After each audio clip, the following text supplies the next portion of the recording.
করার আগে আমি এখানে সেরাভি ক্লিনজারটা ইউজ করব। তো নিয়ে নিয়েছি। এবার গোটা ফেসের মধ্যে ভালো করে ক্লিন করে নেব। তো স্নান করার আগে ভাবছি একটু স্কিন কেয়ার করে নিই, অনেকদিন করা হয়নি স্কিন কেয়ার।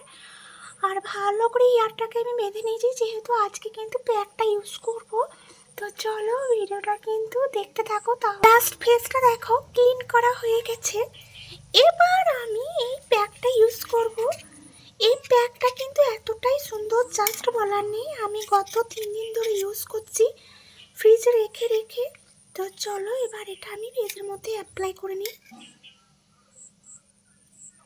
প্যাকটা এতটাই সুন্দর, স্ক্রাবার হিসেবে কাজ করবে, প্যাক হিসেবেও। ফেসটা কিন্তু ব্রাইটনেস আসবে। ফেসটা যদি ট্যান পরে রোদে পড়া, সেটা আস্তে আস্তে রিমুভ করে দেয়।